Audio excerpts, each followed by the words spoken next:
This series is brought to you by you. Thank you so much for all of my patrons and the people who have used the Jackson's affiliate links. It is thanks to you guys that this series have been made possible. Thank you so much. Welcome back to episode 6 of the Colossal Color Showdown season 2, and in this episode we are going to be comparing the green gold color that we started looking at in the last episode. And first up is the graded washes. With the graded washes, what you want is 4 relatively clear sections that are smoothly joined together, because that means you have the most amount of control in your creating your gradated washes. For that, I have to say Sennelier is a very good performer. I can see 1, 2, 3 line here and 4, so that's really good. It's gonna give you a max level of control. Winsor and Newton is also not bad. I can definitely see 3, I would say 1, 3 here. The line here isn't as clear, and also you lose a lot of the hue here, and then it's just a light wash, whereas with the Sennelier you get nice level of different levels of saturation. Holbein is also very good at the keeping the color going and clear stages. However, it does suffer from cauliflowering. The Daniel Smith, Holbein, Schmincke, QoR, and MaimeriBlue, and a tiny bit on the Szmal all suffered from cauliflowering. So if you find water control still difficult, then I would avoid those colors and go for certainly colors like this. Da Vinci is also good at the 4 levels. I can definitely see the 4 different levels. However, it does suffer from a little bit of cauliflowering. So again, I would still go back to Sennelier being the best color to go for if you do a lot of gradated washes. However, if you remember from last episode, this, I certainly, for someone that isn't as experienced with using honey, found it difficult to get a good consistency to paint with in the beginning. So it just depends on what you're looking for. The colors that went down without any cauliflowering at all is the Sennelier, Winsor & Newton, M. Graham, and Mission Gold. However, I do want to put a caveat in that I do go with a lot more water than you should be using, just to show you what these paints perform at its worst. I certainly wouldn't paint with as much water as I put these paints through in my normal painting. But if you do struggle with cauliflowering, and if you do want to avoid it, then maybe avoid Holbein one, because that has 2 cauliflowers rather than 1. And also Old Holland, because you get cauliflowering here. The M. Graham is beautifully smooth. However, you're not really getting the 4 clear stages. With the Szmal one, you can really see the yellow coming through that I mentioned in the last episode, that Szmal has the most yellow in its mass tone, just looking from this test sheet, and you really get to see this color. And this is the color I mean when I say you can use this color and you can use lifting the paint off once they dry to bring out the yellowness and use that as a highlight for your paintings, perhaps a leaf that you painted with the mass tone. Let's move on to the salt. Here are all the salts. Normally with a lot of colors we get very, very varied level of reaction, but I would actually say that green gold gives very similar levels of reaction. The most reactive, I would say, is Schmincke. The Winsor, Newton and Da Vinci one, there is a little bit more reaction happening on one side, but if you want a consistent reaction, then Schmincke is the best one. But also with a lot of colors that don't do this feathering reaction, you can barely see where the salt has been.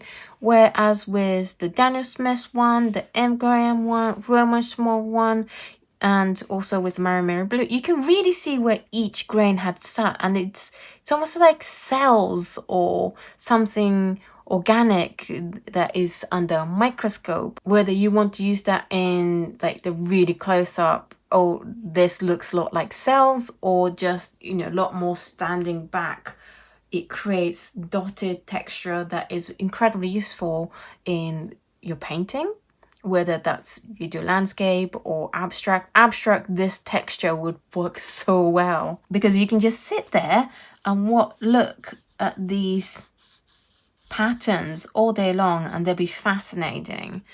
In conclusion, I would say that green gold is actually quite interesting and different from all the other colors that we've tested so far with salt, in that you get quite similar results. There isn't one that really stands out as reacted and really stands out as not reacted, but you also get very interesting texture that is very well defined, so you can clearly see it, which you don't get in a lot of colors. So if you are into salt, then I would actually recommend playing around with few brands to see what texture you can get out with other kind of salts as well.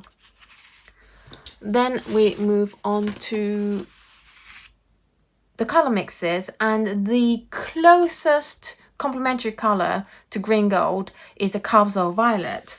And as I showed you earlier in the last episode, they make great colors, especially the Green Gold by Daniel Smith. This is all Green Gold by Daniel Smith with Colossal Violet and with Ultramarine Violet. I think this one was a little bit lighter Colossal Violet. I can't quite remember. I should write these colors down. And with the green gold, any green gold, you're going to get nice bright color mixes with the other colors because green gold is incredibly bright on its own. There were a few colors, especially a couple of colors, I wouldn't say low tinting, but in relation to other colors, there were lower tinting strands, and that is the Schmincke one and the Old Holland one. Although I have to say the Old Holland one creates lovely mixes. It's just not as intense as the other brands, and I would say the Old Holland is the lowest tinting one, followed by the Schmincke one. You do get low tinting strengths on the M. Graham one as well, in that you have to mix a lot more of the green gold to some strong colors. However, it does also result in quite bright color mixes at the end. The highest tinting strengths I would say are the Daniel Smith one and the QoR one. So if you do have high tinting strengths palette that is full of quinacodones and phthalos, then if you choose these two, then you're going to have much easier time of mixing. Whereas if you have more of the muted, lower tinting strengths colors that have a lot of the cobalts and the ultramarines, then go for the Old Holland one. But don't forget that this does have a little bit of the bubbling issue. So I would say maybe skip this one and go for the Schmincke one instead, because the Schmincke one is a dream to paint with, and it goes down smoothly and it dries very smoothly. I'm actually surprised because the green gold is a completely different hue to all the other colors, but when it comes to color mixes, I would say it's pretty similar. Maybe the yellow and is a little bit tiny bit greener and the orange is just tiny bit muted, but it's definitely not as different looking at here than the difference you see when you look at the mass tone. So if you do a lot of mixing, then yeah, maybe go for the green gold if you don't use it as a mass tone, but it's a beautiful color mix as I showed you. So if you are after these colors, I mean, this is a perfect matcha color if you ask me, once you mix a tiny bit of Colossal Violet with it as well. So that's it for this episode and also for green gold. What do I think of it? Well, I would definitely rule out Old Holland and MaimeriBlue from my selection because of the bubbling problem, and with things like cauliflowering and paint not going down as smoothly and harder to get the consistency right, you can learn to deal with that. You can learn to get better with that with experience. Whereas to me, bubbling that you can't do anything about because of how the paint is made is just not something you're going to be able to deal with or control or learn to get better at. So for me, my deal breaker is bubbling in paints, and therefore these two definitely goes away. Now, I am going to remove this from the contender in terms of talking with green gold, like this hue of colors, just because it complicates things. However, I would say that this is a winner to me in terms of how it mixes and creates these gorgeous autumnal colors. In terms of what's left, I think 3 stood out to me. One is Da Vinci because it glazed well, it goes down smoothly even on cheap paper. A little bit harder to rewear, and it is a lot more muted color. The other 2, and to be honest, I don't mind either of them, and that's the Holbein and the Schmincke one. They're kind of on par with each other because they each have their problems and they each have really good things about them. The Schmincke one goes down beautifully smoothly, reacts to salt the most, and it's neither hard or super easy or too easy to re-wet. It's a very good, I would say, a middle line in paints. However, it does have a little bit weak tinting strengths, and in my mind, green golds should have quite high tinting strengths because it's so bright and it will go so well with the quinacodones and the phthalos. And in that sense, Holbein's better because it has a higher tinting strength than the Schmincke one. However, it can struggle with the cauliflowering. It's the easiest color to cauliflower out of the lot. If you are new to water control and doing gradient washes, you might have a little bit of problem with it.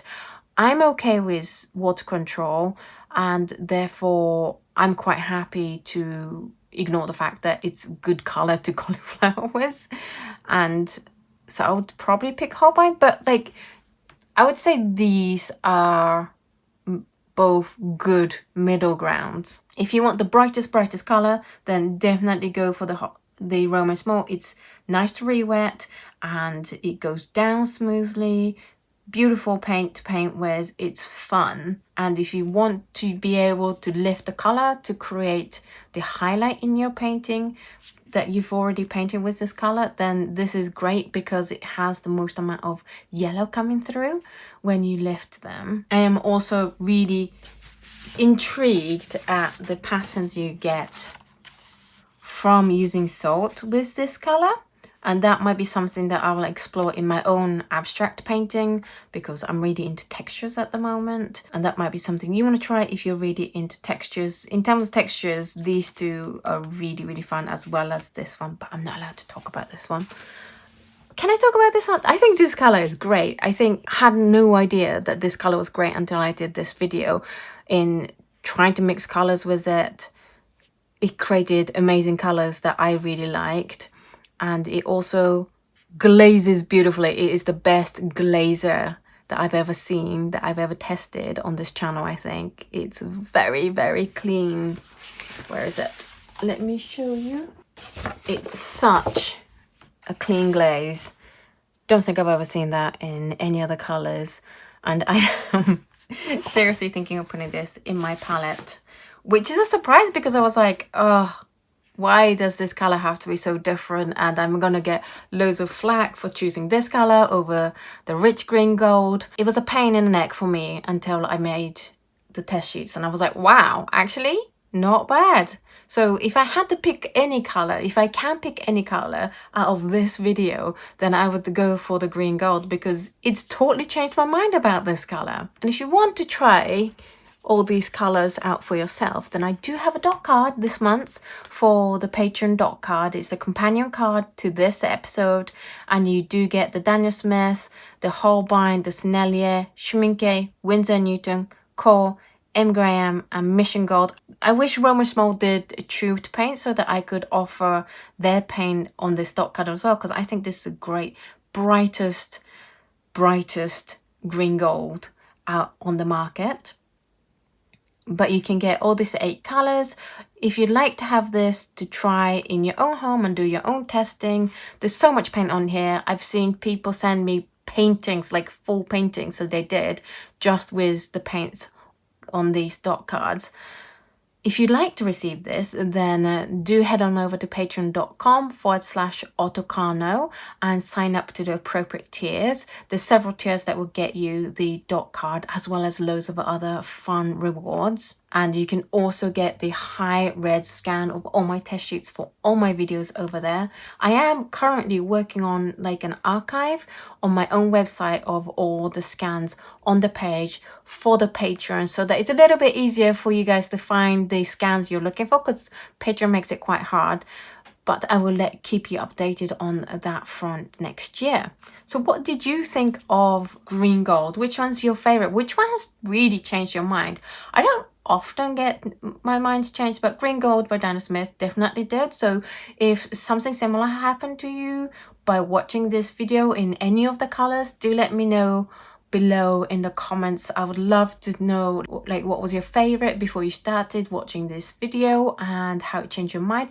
If this video has made you want to give any of these color a go, then either sign up on my dot card as I said, or I leave links down below to where you can get all of these colors. And if this video has helped you pick a color that you want to try, then it would be awesome if you can use those links, because it'll be exactly the same price for you, but Jackson will give me a little bit of money as a commission, which means it's actually a free way to support this channel financially without you having to pay anything extra for it. So if you could use those, that would be absolutely awesome.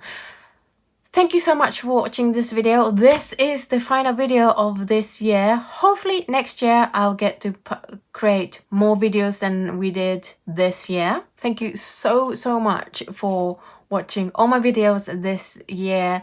They have really helped keep me going in a tough year.